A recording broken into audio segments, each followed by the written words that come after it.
Welcome everyone to this week's edition of the Extracellular Vesicle Club. We have a special treat this week with the International Society for Extracellular Vesicles treasurer, Uta Erdbrügger, and also Luca Musante. They're going to be presenting some of their recent work, and this work is on urinary EVs. And so I believe that Uta also has an announcement for us, maybe a few announcements. So let me just hand it over to you, Uta. So the first goal actually of the Urine Task was to present the state of the art in urinary EV research, identify challenges in current UEV scientific research, and also give recommendations how to be rigorous. And I encourage everybody, if you have not done, to read our position paper, which came out in May of this year. You know, I use this opportunity and advertisement for the Urine Task Force and also for our position paper. And also, I wanted to say that we, beside providing, state-of-the-art of urinary EV research and providing recommendations, we also found a lot of knowledge gaps. And I think today, Luca's paper is an example how to approach these questions we have to answer with rigor. And he will also focus on using the MyCEF, MyFlowSite EV guidelines, providing rigorous reporting and controls. Now, last but not least, I come to my next invitation. We are going to have our inaugural virtual symposium on urinary EVs in February of next year. And registration and abstract submission started this week. So please consider to join us. It will be an exciting virtual meeting for 2 days. We have keynote speakers, open podium discussions, updates from the Urine Task Force, best poster training awards, etc. So it will be an exciting meeting. But not to further delay Luca's presentation, Luca, the stage is all yours. Thank you very much. Thank you, Uta, for the introduction. And I would like, before dig into the paper, to thank all the authors that contribute to build this paper. So this study started with a simple question. I have a beautiful biobank with 0.5 milliliter. What can we do? And this was quite a recurrent question that I was asked. And so what's the minimal volume of urine that we have to process to do something with EVs? And so we started from 0.5 milliliter, and then more or less we try to mimic what you can find in a biobank. So from 0.5 up to the luckiest one, 15 milliliters. So 15 milliliter Falcon tubes. From this point, we enrich EVs by centrifugation, 20,000 G, with a simple bench top microcentrifuge that nearly everybody can have in the lab. So we want also to, other than characterize this pellet, also to show that it's possible to do some EVs work without having fancy instrument. And we collect the pellet, and we try to characterize with as many techniques as possible, starting from Western blot, PCR, flow cytometry, mass spectrometry, and so forth, particle size and quantification by TRPS and TA. So in the meantime, we wanted also to check what's the repeatability of the analysis, because we can consider starting from the same pool of urine. Here, each volume represents a replica of itself. So for the mass spectrometry, of course, we had to get rid of uromodulin, automospal protein, as you want to call it, the most abundant protein in urine that always causes sediment in the centrifugation pellet and is quite a confounding element of the EV's analysis. So in this study, we use TCP, different from many other papers that use another reducing agent, DTT. And then after TCP treatment, again, we spin the samples and we separate the pellet from the supernatant, and we analyze both with some of the same technique. So 2 words about centrifugation. Right or wrong, whatever it is a beautiful technique for the simple fact that whatever you are after, if it's not in the pellet, it's in the supernatant. So you have always an internal control. If you don't see here, it should be over there. And if it's not in both, you are in trouble. So the general idea was to comply with the MICEF guideline. At that time, the MyoFlow cytometry EVs guideline were building up, and we were fortunate to have on board the Joanne Lanigan that gave us the right direction to carry out the flow cytometry analysis. And we upload all the data in the repository. We follow EV track. We try to use as many controls as possible. And on a personal note, I'm a very keen of protein analysis. So for me, to see is to believe, and I always want to see a protein pattern, a gel electrophoresis, the full Western blot. And for TRPS, I would say as a quality control, I like to see the particle rate. So I start from what I like the most, that is protein analysis. And so the first step was to get rid of tamoxifen using a reducing agent, TCP. And here you can see in simple experiment, time course, and dose response, TCP was able to depolymerize the filaments of THP and release it in the supernatant. And we obtained a pellet that was quite THP clean. I don't say that we got rid of 100% of THP, but it's not as much as it was in the starting material. And the reaction is quite fast. Also time zero, that is not a real time zero because we have still 30 minutes centrifugation from the starting of the incubation. It was able to depolymerize and release tamoxifen in the supernatant rather than in the pellet. Western blot analysis of both fraction confirmed that THP, here this big blob at 100 kilodalton is released in the supernatant, and many of the markers that we were interested at that time originated from the nephron, epithelial cells of the nephron, but also from the EVs like CD9 or TSG101 were recovered mainly in the pellet and traces left in the supernatant, as you can see here and here. At that time, we were interested also in two protein that is one of the few FDA-approved biomarker to detect AKI, IGF-BP7 and TIM2. And these are those of tricky protein that are soluble. There shouldn't be in the EVs, but you can find both in the EVs or in the supernatant. So they might both to be those proteins that belong to the corona of the EVs. So next we move to mass spectrometry. Here is again our quality control. Our core facility wanted a pellet that was delipidated with the chloroform methanol protocol, and here is what we provide to our MS facility. They carry out liquid chromatography, mass spectrometry, and we identify more than 1,100 protein, and 90% of them match with the repository that we can find in Vesiclepedia, and a subset of urinary EV study still present in Vesiclepedia. Genome tone analysis for cellular components show that there is not too much differences in the class distribution of the mass spectrometry identification, as we can see here, P20, Vesiclepedia, and urinary EV from the Vesiclepedia repository. We could see some differences when we dig out some lower level, as here in the binding binding protein class. We can see that there is a different distribution in nucleoside or nucleic acid binding protein, here representing blue, and in the actin filament binding protein that seems to be more representative here in the pellet after TCP treatment.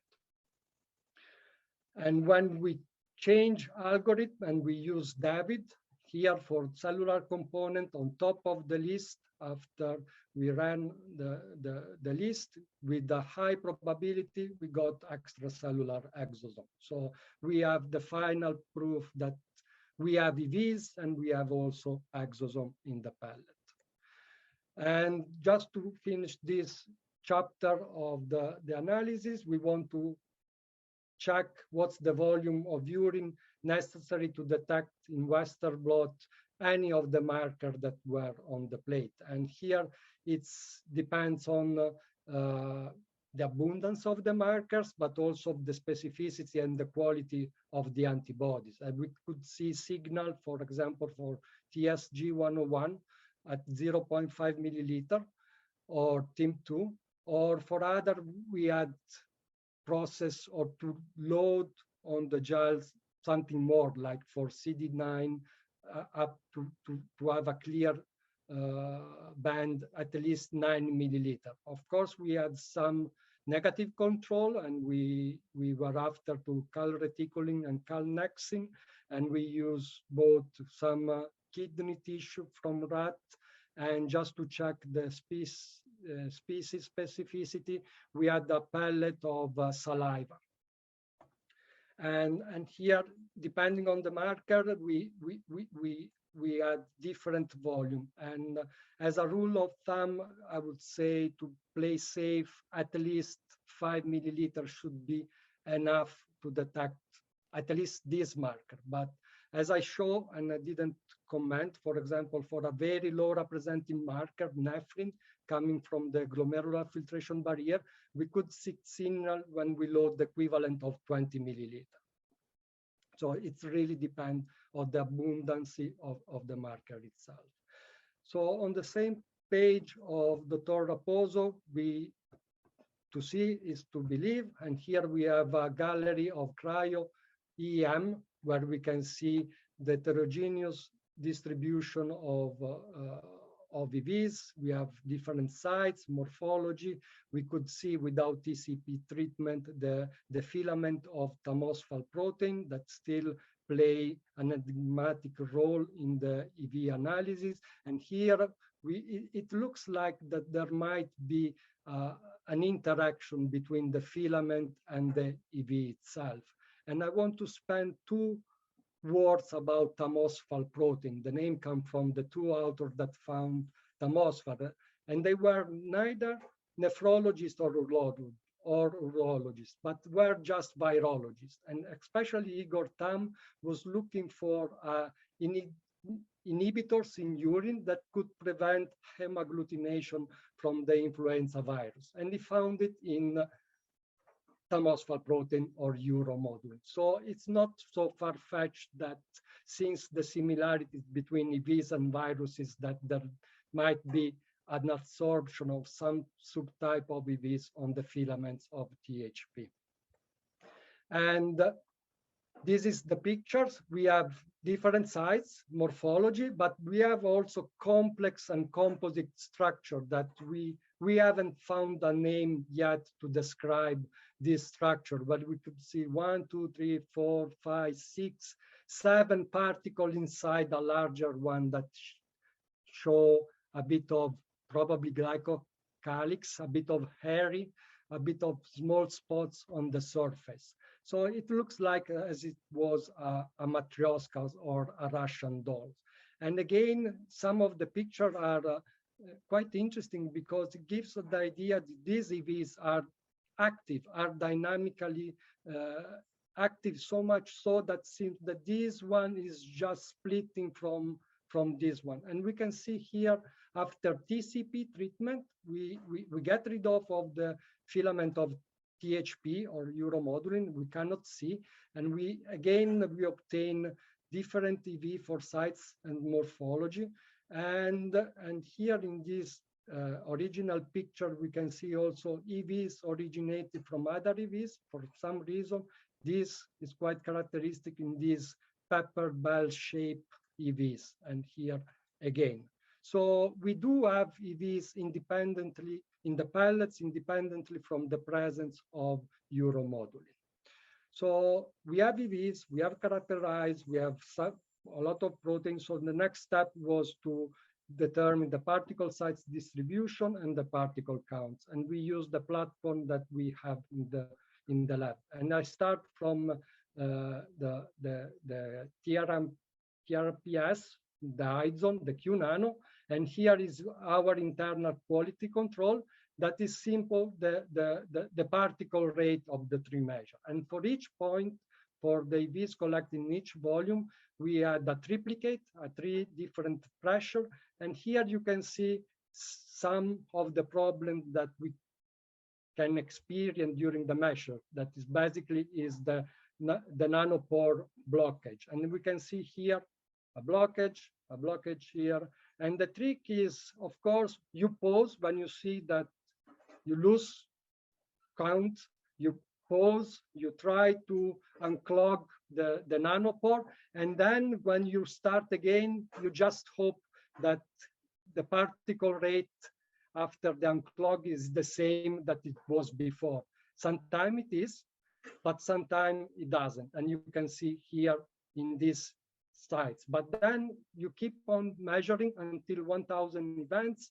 And at the end, you can decide when you have multiple measures of the same sample if to accept or to reject the measure.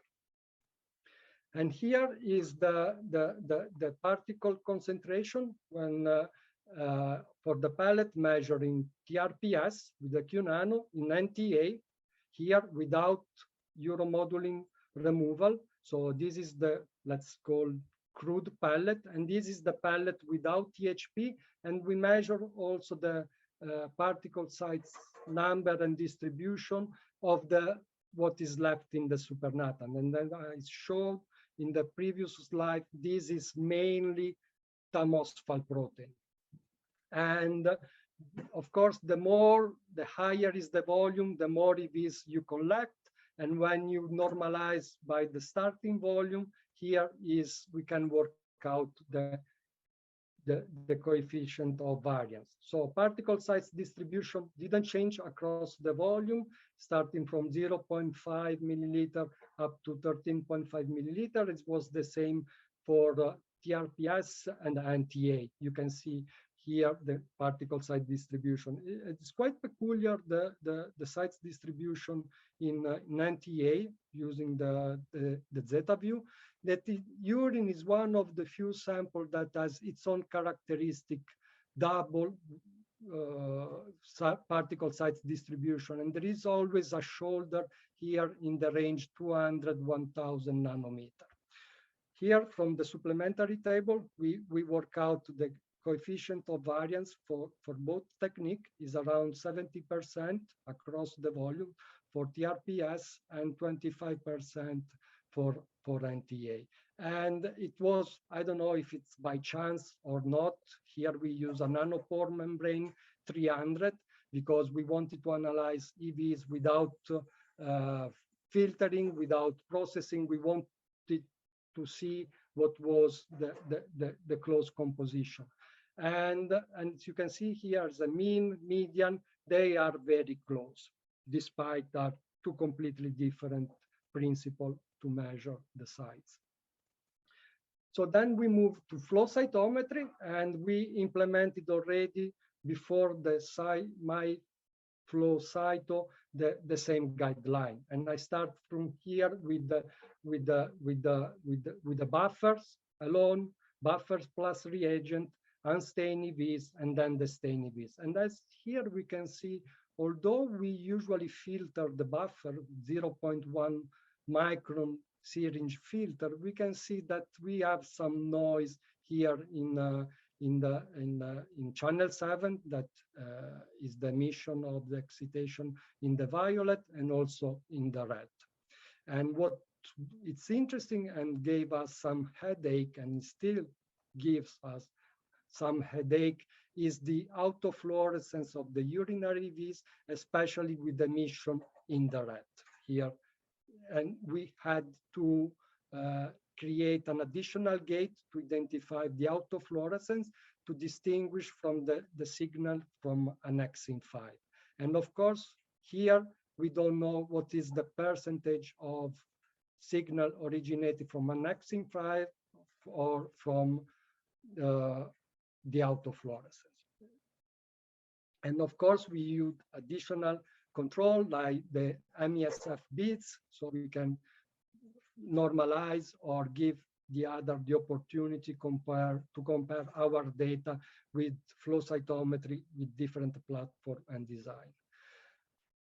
We didn't do a real linear dilution, but we used the different volume to double check that we were not in swarming. As you can see, different volume, the particle count or the signal goes down while the MIF stayed constant. This is what happens with other platforms. But with the imaging flow cytometry, we have an additional help coming from the images. And here, with the help of the Boolean and the mask function, we can see that where is the coincidence, in this case, of the bright field with our signal.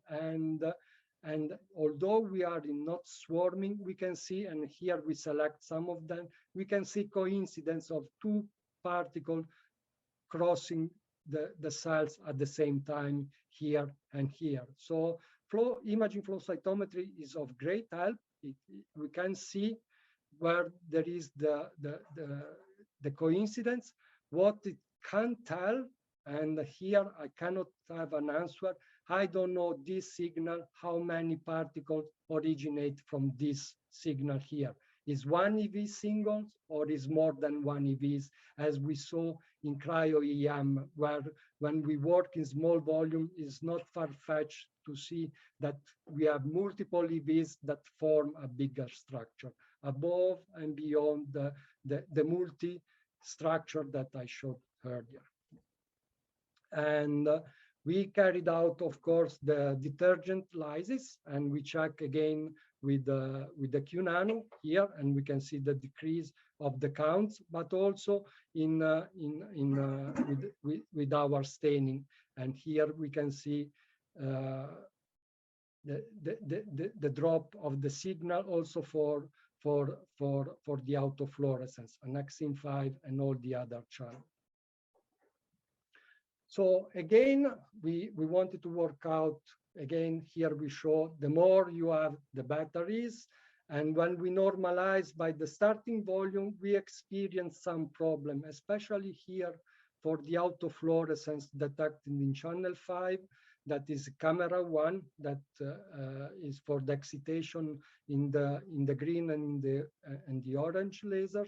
And for the channel 11, that is camera 2, that is the emission for the excitation in the violet and in the red.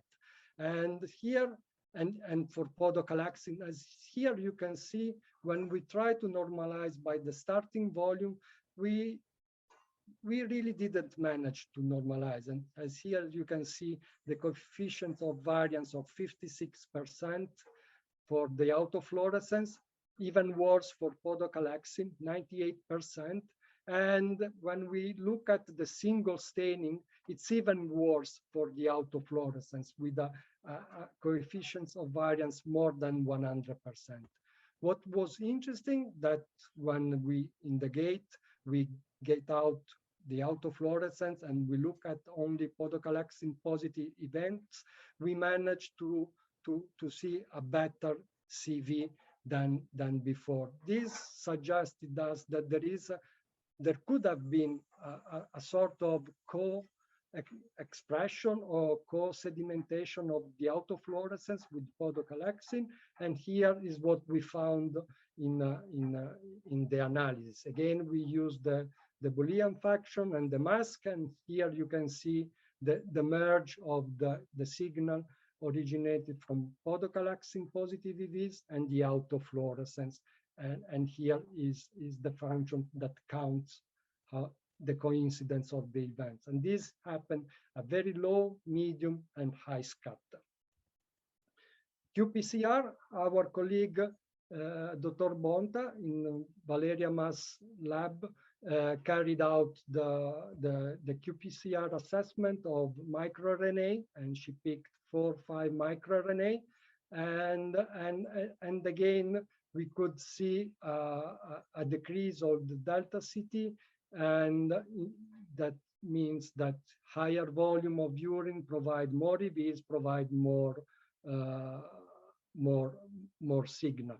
And what was most interesting in appendix of this study is to the detection, the extraction and detection of this microRNA before and after THP removal. And here what you can see also from the microRNA point of view, we obtain whatever we load or whatever we treat with TCP before. Again, another different perspective to show that we have a full recovery of EVs and its microRNA content in the pellet. So, of course, all these massive studies was carried out on pool. You can figure out how many experiments we have done and how many collection and how many failure and success we had. So it was made on pool. And then, of course, we want to translate on the single individual. So for overall 8 subjects in volunteer in the lab, including spouses and girlfriend or boyfriend, we managed just to collect 4 female and 4 male, 8 samples of urine. We carried out the EV prep, and here you can see the different recovery of uromodulin differently from in each subject, from a lot to a little. But what was interesting for us after the TCP treatment, and this is the pellet and this is the supernatant, again, uromodulin was left in the supernatant and EVs left in the pellet have a very close protein distribution with probably the except of this band here in these 2 female subjects, and here it could be gender-specific protein. We haven't established yet. There is very few studies that check the EV's composition in the 2 genders. TSG101 detection was chosen because it's our most sensitive marker to detect EVs. Showed that the majority of the signal was recovered in the pellet rather than in the supernatant. Minimal amount is left in the supernatant. Of course, we can lose some signal here, but we also get rid of a lot of tamoxifen. So as anytime it happens, we have to strike the balance. We lose something, but we gain a lot. At least for mass spectrometry analysis, we get rid of THP. And here is NTA. NTA, we measure again the particle size distribution and the count for each subject. And here is the coefficient of variance of the biological replica was not that different from the technical replica, and was and here is in the pellet after TCP treatment, and this is in the left supernatant, and this, I don't know if it's by chance or not, but when we sum these 2, we get the original number. And as a size distribution, here on the right side, we can see that probably THP, yes, interfere, can detect, can mimic particles, and can also decrease the median of the size. So in conclusion, I hope I convinced you that in the 20,000 G pellet, independently from the presence or absence of tamoxifen, we have EVs. And the Cryo-EM confirm an heterogeneous population for sites and morphologies, even very small sites around 50, 60 nanometer. NTA confirmed what was more or less published at that time in literature, that soluble protein like albumin, and this is especially an important confounding element when you want to analyze nephrotic urine, where you have a massive leak of plasma protein into the urine, starting from albumin. And we show that also in healthy urine, for the presence of THP in its multiple oligomers and filaments and isoform can give an overestimation of the particle count. And we confirm, it was already reported, is an additional proof that THP or HUMO does not interfere with RNA extraction and microRNA quantification. With the 7 replicas that are the 7 volumes included in the study, we could establish the coefficients of variance of each technique, or the majority of them.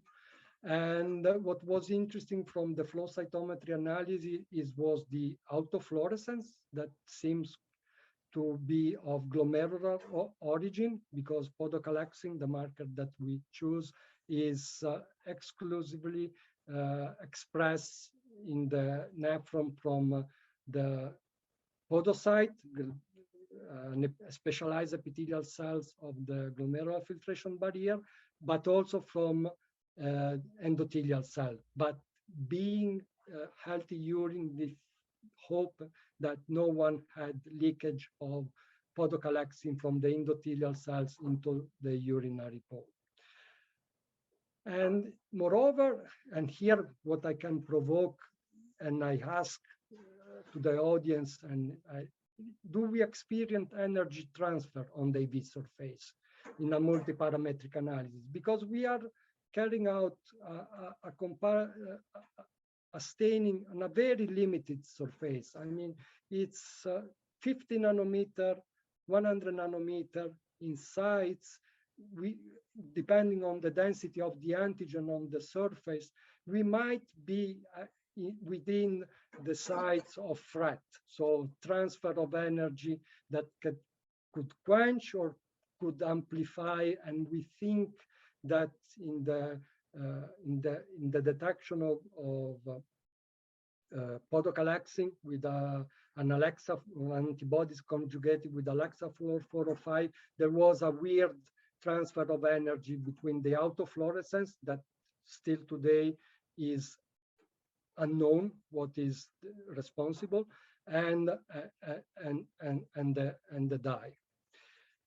And finally, what's the volume necessary? It depends, of course, on the sensitivity of the instruments, and if it's antibodies-based detection, depends also on the affinity and the specificity of the antibody itself. We in the paper, we gave some number, and here I can summarize that to play safe, as a rule of thumb, I would say 5 milliliter per technique, per replica should be more than enough to get your analysis. Well, thanks very much, Luca. And I have now enabled this everybody to unmute themselves if they need to. I wonder if while you have the screen still up, could you go back to the EM images that showed those double or even triple membrane EVs? Because I see that Simon Powis here has asked about that. Maybe you could just show that again, because sure. I think we're all quite interested to see those unusual and unexpected vesicles. Yes. And Simon, please feel free to chime in here if you can't see it. Can you still see my screen? Yep. Okay. Yeah, it's moving. Okay. Thanks, Luca and Uta. Great presentation, very interesting. Yeah. So the one at the top there, is that two vesicles with only one each inside, or is that a double bilayer? I'm not quite sure. The one above your cursor, right at the very top. So I tell you this. This one. Yeah. So it seems to be one inside the other, like this, with the sides. So when I see these images, I'm always mesmerized, and I still have the doubt: is biological or is a technical artifact? I don't know. I presented this data the first time. It was in Barcelona, 2018, and the audience there was Dr. Brisson. So I saw him, and he has a huge experience in cryo-EM, and I asked him, what's this? It's real, it's biological, or is it a technical artifact? And at the end of the presentation, he came to the mic and he reassured us that these are biological structure. So Thank you. I rely on what he told us, it looks like, because this I can be skeptical. I always the doubts that it can be one on top of the other. But this is weird. This is the membrane of this is stretched to contain these two, and this as well. And this again is stretched to contain. It looks like has been built up. And what's the meaning? I don't know. I can only speculate. And this, I try to make sense of the 1,000 protein that we found in mass spectrometry. Among these 1,000 protein, we found a lot of RAB and RAS and all protein involved in the intracellular vesicle trafficking. So this is my theory. This can be work as a Trojan horse, where these EVs have already all the machinery to get into the intracellular vesicle trafficking. And as this one fuse with the plasma membrane, everything is ready to be carried quickly in the final organelle where it has to exert their function. That is my fancy and explanation, because I still don't know what to do with 1,000 protein that we got from mass spectrometry. Great. All right. Well, thanks for the question, Simon. And it's good to revisit these and hear a little bit more about what you're thinking about them, and also what Alain also said. So yeah, I've actually been reading about packaging recently and about packing. So how many spheres can you fit inside another sphere, which is a very interesting mathematical problem, and the packing ratio that you can achieve depending on what the size of those spheres are. But yeah, it's really interesting to think about what these structures could actually mean. Let's go next to, we're probably just going to go through the list here, Uta. Raihana Safavi, I see you have several questions, so please feel free to unmute and ask them.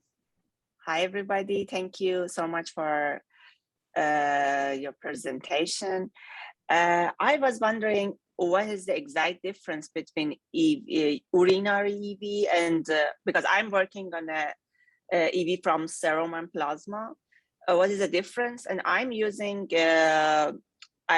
typically using the lysate buffer to do the mass spec. But in your presentation, I saw that you only use the TSAP, and then that's just as a reducing agent. And I was wondering, what is the reason behind this strategy?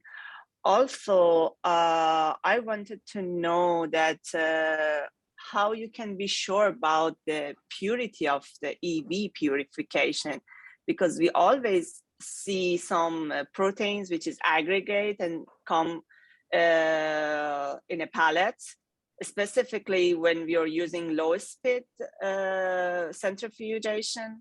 So can you elaborate in this? Thank you so much.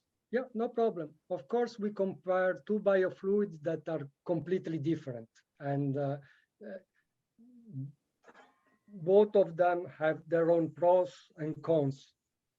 From the plasma and serum, of course, you have the carryover of the 14, 15 most abundant protein in plasma, and you can name it: immunoglobulin, albumin, alpha-2 macroglobulin, IgA, IgG, IgM, transferrin, and those, it's a real problem. And that mass spectrometry and Western blot can help to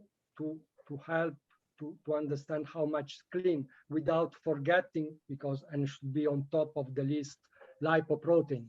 ApoB100, ApoA1 are the two markers that everybody's checked to see what's the co-sedimentation or co-purification of EVs with respect to lipoprotein. For urine, it's much less complex in terms of protein composition, and when you harness the problem of uromodulin, that you can say is the equivalent of albumin as a abundance in urine, is the most abundant, with the difference that is this peculiar feature of aggregate to form polymer and filaments. So the use of TCP was to, and let me spend 2 words about uromodulin. It has 48 cysteine. All of them are engaged in disulfide bond. So we have 24 disulfide bond. And in the original paper from Mark Knepper group, they use DTT to defold the protein and to be released in the supernatant. In this study, we didn't use DTT as many groups do, because I still don't know what's the real effect of DTT, because you have to work out the molarity of DTT used to get rid of THP. Is 200 milliliter, or it means 200 gram liter.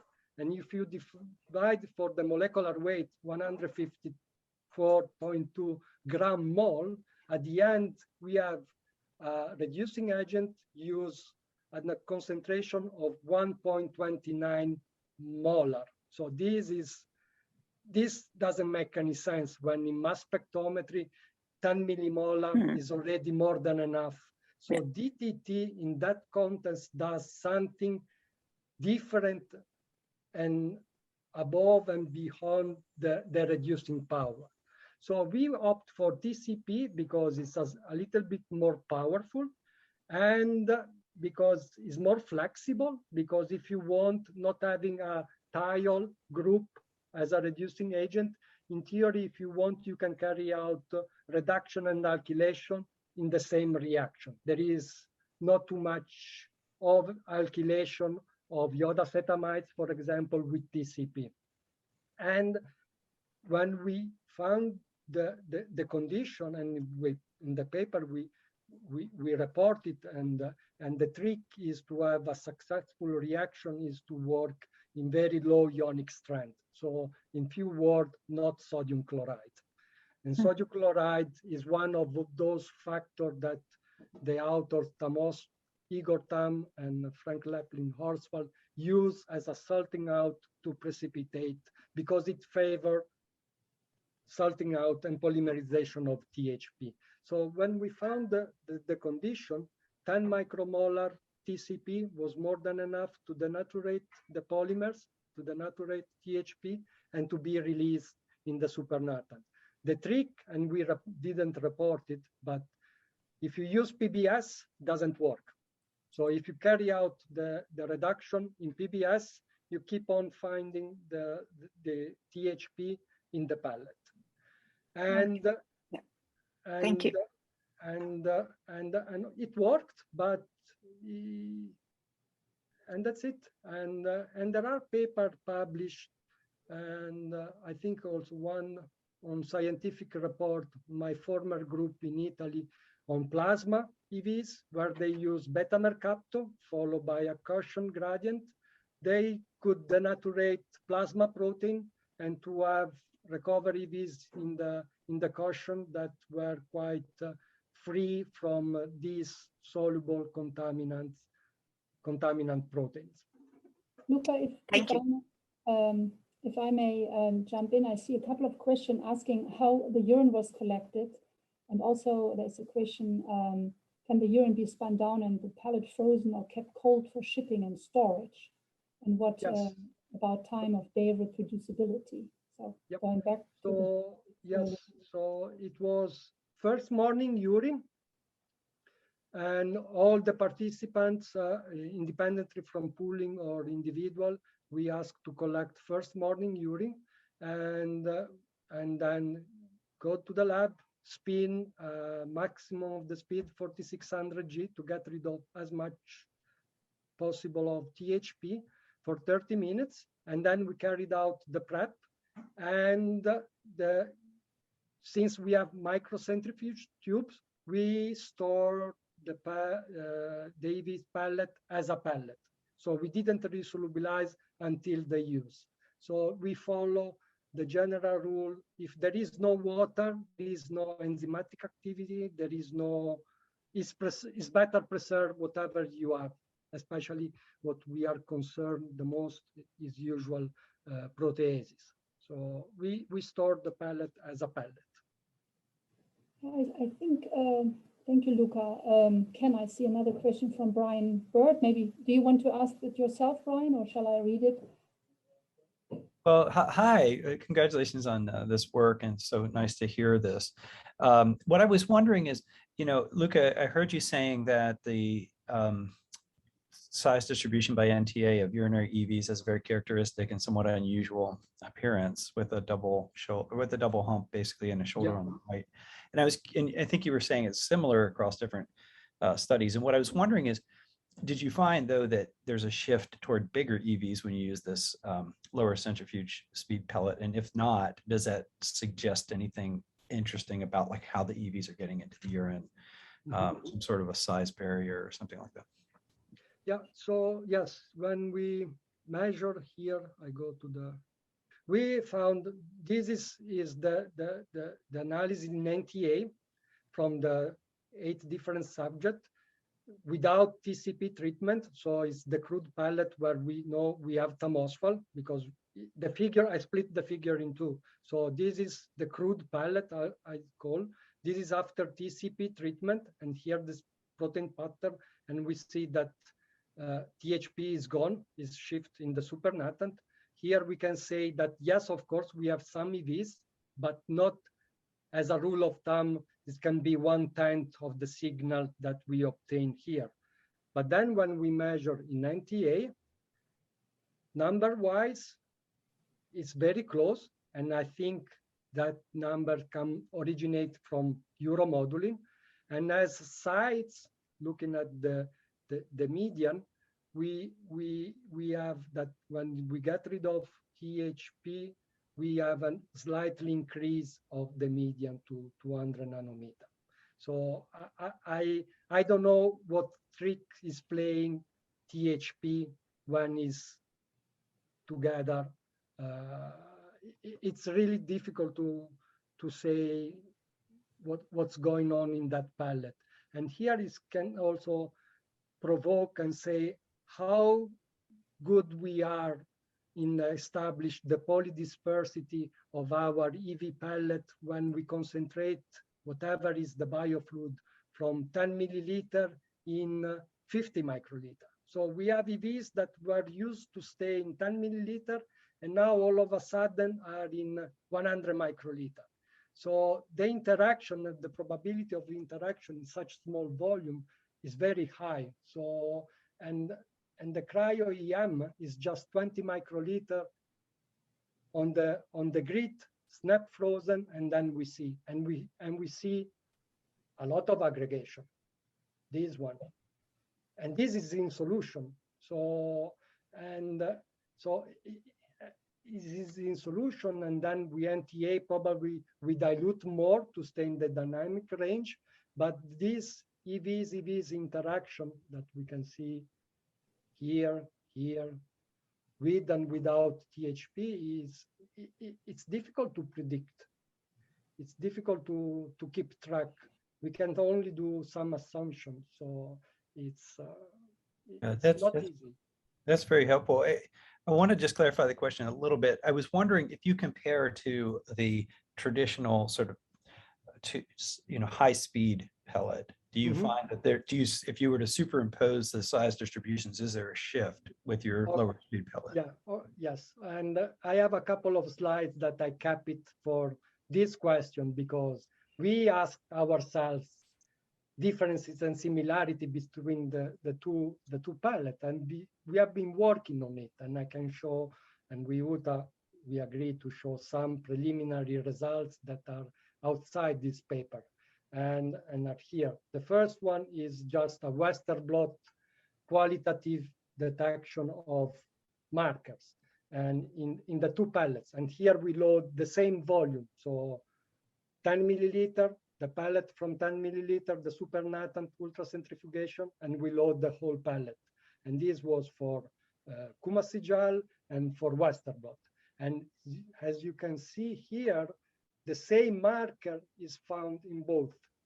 Probably I just synthenin one is can be more abundant in the ultracentrifugation pellet, and I need to dig out more. CD81 seems to be more abundant here, and then I have few other examples. Probably here, nephrilisin seems to be more abundant in the first pellet.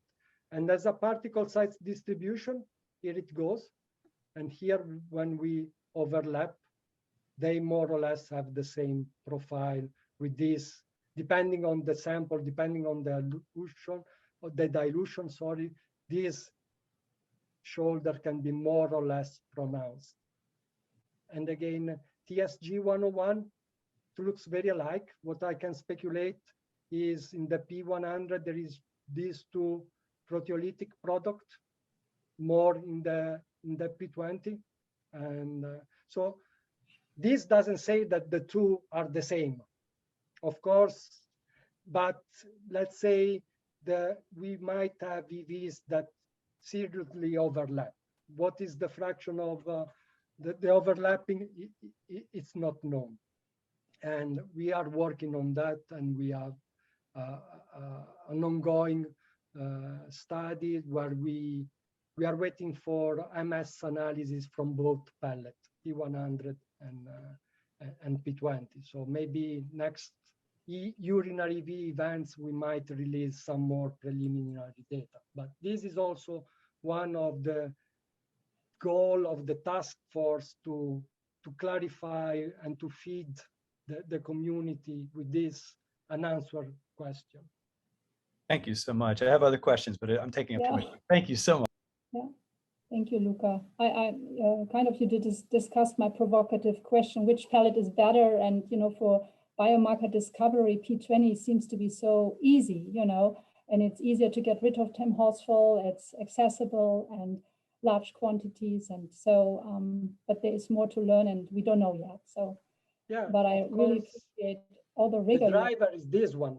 Yeah, exactly. Money, budget. The money. Because ideally, if I could, in the wishing list, I would analyze P20 and P100 as a separate pellets. But this means to double the analysis, to double the price, and so we over budget easily. So either one or the other, or you put both together. There is not right or wrong answer. Is money driven as usual. Alex Ray, can you elaborate on the heterogeneity of the urine samples between patients? Well, in this paper, I can only show healthy donor, and it was in the last two slides. And you can see as a particle size distribution for all of them with a very 10% of coefficient of variance. I would say it's quite consistent.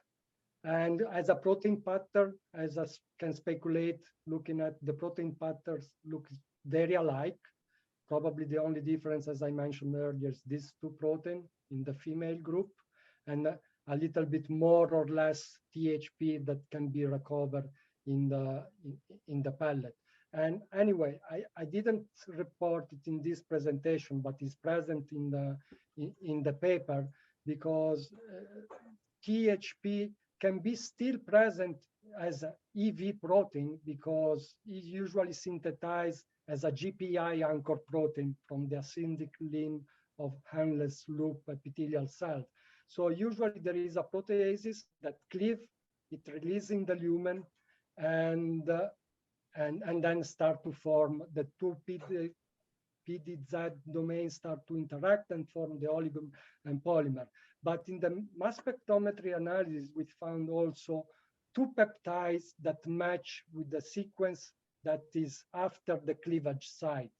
And I don't have here, but I carried out some experiment, just detergent partitioning with Tritomix 114, and we could find THP in the detergent phase. So we cannot rule out that we have TAM phosphol protein linked to the membrane part of the EVs linked to the GPI anchor. And there's also a question about NTA. So how do we differentiate intact EVs from protein aggregates or membrane fragments for NTA analysis? And there, that's quite difficult unless you add something else onto it, right? Because no, simply I would say we don't. Probably the use of, and this can be fluid dependent. I would say for urine, I might suggest in healthy urine to use a lipid dye. You shouldn't have too much detection of lipoprotein. Or CFC calcinane can be a surrogate for to detect EVs. Of course, it's an estimation. It doesn't tell you, depends on the esterase activity of the EV itself. I think there is no way from the simple scatter of the light to distinguish EVs from protein aggregate or filaments. You can only say that with flow cytometry, I think all these tools are complementary to each other. With flow cytometry, you offer kind of a single EV analysis. You know, if you target the surface proteins. So, and you have with imaging flow, you have even the visual confirmation for, at least for the larger ones, you know. But in the end, you can't exclude any small fragments picked up. So I agree. If not, please be free to reach out to us by email, join the task force in somehow. Yes. And so the more, the better, as usual. The more urine you have, the better it is. And please don't forget to register for the UEV meeting 2022 in February. So you can even send an abstract and present your work. And I think we'll have really good discussions there. Thank you. Last but not least, urine is very cheap to get EVs. You don't have to do any cell culture. You don't have to do anything. It's just to have a bottle, collect your urine and process, and you have plenty of EVs for all the studies that you want to have. It's very, very, very cheap. There's a lot of incubators walking around out there, right? Yep. Exactly. Thank you very much. But otherwise, thank you everybody for joining today, and we look forward to seeing you again sometime soon. Take care.